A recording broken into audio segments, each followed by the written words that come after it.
I've always been rich, but I'm not just rich because of money. You have to understand, I'm rich because of a bunch of things that money cannot buy.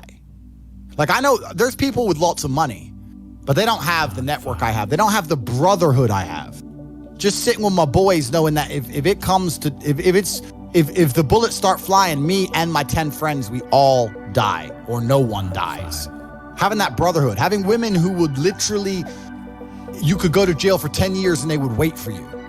They exist for you and only you, completely and utterly. You are their entire universe. Like having physicality, walking through the world bigger and stronger than everyone else, having all those professional fights, and all the bad things, having the trauma, all the pain, all the bullshit I've been through. You ain't a good man if you haven't had trauma. So that's what I love to hear, because as a man, you need things that almost kill you and don't kill you. So I'm rich not because of money. I'm rich because I've been through a whole bunch of shit. Like, I don't see anyone else on the planet richer than me because they're either too old or their life's been too easy. Like, I've had a very, very unique life, very, very eclectic life. I was born with the best possible start a man can have, which is good parents and no money. I've made all of my money completely myself the hard way. But yeah, I'm one of the richest men on the planet because of all the things I have that money cannot buy. My money's nothing, right? Money's easy. Like, once you're past 10 mil, let's say, there ain't nothing to buy. But the point is that once you get money, that's fine, but then I believe money is an amplifier. I don't believe money changes. I think it amplifies. So if you're a dork and you get incredibly wealthy, you become a mega dork. Whereas if you're a G and you get incredibly wealthy, you become a mega G. If you see a Lamborghini pull up and a little nerd gets out, you think, oh, fucking super tech nerd, probably invented Stripe or something, he's a nerd. Whereas if you see a Lambo pull up and a big fucking strong, bald, whatever, crazy dude gets out, you think, okay, he's a drug dealer. He's a mafia boss. The Lambo doesn't change what you think. It amplifies who the person is. Money is an amplifier. It doesn't change.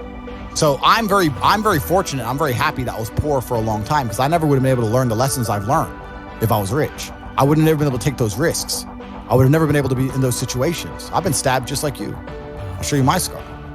So I would never have been able to been put through hell if I had money. So I'm very glad I was poor for a very long time. And the reason I'm the richest person on the planet is not because of the amount of money I have, it's because of all the shit that happened to me when I was poor. I'm top G for a reason. I've got it all. I've got every single gift that God can give, plus all the gifts you can make yourself. And I state that without arrogance. I don't mean to be arrogant, but I am a realist. And as a realist, it would be absolutely unprofessional for me to sit here and pretend I'm not an exceptional human being, because I am. And a lot of those things I did myself, and some of them were God-given. But the ones that weren't God-given was because I put myself through hell. I put myself through hell because I decided to throw comfort away. For 10 years of my life, I was never comfortable. If you were born 100 years ago and it was the 1920s, you'd be in some ditch in northern France, living in the fucking mud, hoping not to get killed by a random sniper in some bullshit war you barely understand for 4 years. Then you'd come home and hope your wife hasn't been bombed. Yo! You understand? But that's the world. That's the world. The world has become exceptionally easy for a lot of men. It used to be a different place. Most men were cannon fodder. Most of us would have ended up in wars, dying for fucking no reason. Damn. Now we don't have to do that. So because we don't have to do that, men think it's okay to just become comfortable now. You're not supposed to be comfortable. You were never evolved to be comfortable. You're supposed to be uncomfortable. Right. And if you make yourself uncomfortable constructively, it's very easy to be anything you want. But I've never played any of those games, but I find it amazing that people will sit there and spend all their time upgrading that character, making as much money as they can, getting the best guns, getting strong, getting some hoes, meeting important people, getting the best car. They'll do all that in a game, but they won't do it in real life. I find that incredible. Like, my life is GTA. I don't need to play a game for GTA. If I want a gun, I'll fucking buy it. If I want a car, I'll fucking buy it. I want a bitch, I'll get her. It's me. I am GTA. I don't see why people play the games. They play the games because they're scared of loss. Because if you die in the game, you get another chance. If you lose in the game, you get another chance. In life, you get one shot. Damn, that's... But if you get some balls, that's what life is as a game. That's what life is as a man. This is one big video game. You get to upgrade your character. You're not born with any value. So I find it amazing that men are going to play video games and fuck about and waste their time instead of upgrading their character. Everyone knows what to do. You know what you have to do. You're right. If you had to become the most dangerous, intelligent, respectable man on the planet, you know you're supposed to go to the gym. You know you're supposed to train, learn how to fight. You know all these things. You don't do them. That's your decision. It's your prerogative. I didn't make that choice. I made the choice to do it all. I decided all of that. And every single man watching this can do the exact same thing. And when I put myself through hell, when I have had such exacting, such stringent standards for myself, Why would I then have less exacting, stringent standards on the people I meet? Damn. Why would I put myself through hell to be me and then meet someone who didn't put themselves through hell and then treat them like my equal? No, fuck you. I suffered when you didn't. So you're not my equal because you decided not to suffer. You have enjoyed comfort when I haven't, and that's fine, but don't expect me to look at you as my equal because you're not. I'll snap your fucking neck. Eddie. When I tell people that you are the sum of the 5 people you spend the most time with, everyone agrees. They go, yeah, that's probably true. The 5 people you spend the most time with, that's what you're gonna end up like. They say, yeah, that's true. And then they continue to hang around with people who they don't want to be. Why? There has to be a point. There has to be a point where you sit and go, okay, you're my friends, etc., etc. I love you guys. Yeah, we can talk, whatever. But I'm on a different life path. You have to leave some people behind. You wouldn't want to be, if you were to come hang out with me and you were in a room with me and my 5 friends, you'd feel self-conscious. If we were still in the animal kingdom, the lions that you see on TV, they weren't just born big lions. They had to fight other lions. They had to fight to get that antelope. They had to fight other animals, hyenas, jackals. They had to fight to be the boss. We're living in a comfortable world now where people think, oh, it doesn't matter. But you know what? To some degree, it does matter. It does matter, and I'll tell you who it matters to. It matters to your soul, and it matters to God. I stand in the mirror with a pure heart. I know I am the best version of me that could possibly ever exist. I know that God is proud of me. There's nothing that God hates more than sloth and laziness. If God were to create a man and that man were to sit around and do fuck all, God will frown upon you. It's why you're never lucky. If you're listening to this and you think I'm never lucky, I'll tell you why, because God dislikes you because you're fucking lazy.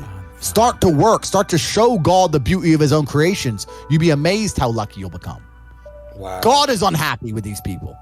And inside their hearts, they're unhappy. We talk about depression, anxiety, all those things you mentioned earlier on this podcast. That comes from self-loathing. You loathe your own weakness. You loathe your own laziness. This is what all of these things are. I don't feel depression. How can I feel depression when I'm the most powerful version of me that I could ever fucking be?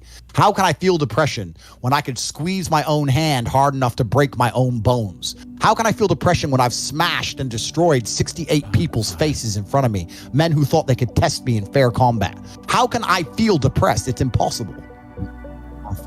All of your minds are broken. You can't even focus on anything anymore. You're right. You are constantly distracted to the point where you can't even appreciate the good things in your life. You're distracted. Your minds are broken. You need to rewire your mind and resist the slave programming. How? They have programmed. I'll tell you how. First thing you have to do is identify it. You have to identify what is happening to you. I use my mind to break the trap. What I do is I allow my enemy to manipulate me on purpose. And then I use my mind to break the trap and punish the perpetrators. I will sit on TikTok for a day and I'll just enjoy TikTok. And by the end of the day, I'll watch myself.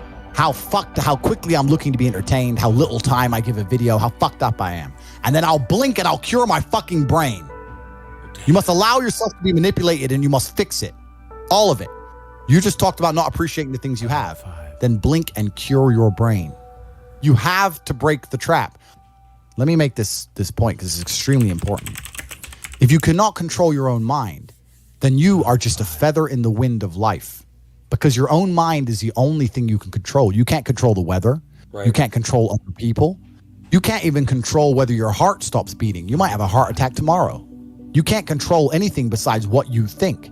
If you cannot control your own mind, then you go through life with zero control, zero influence. You can't control anything.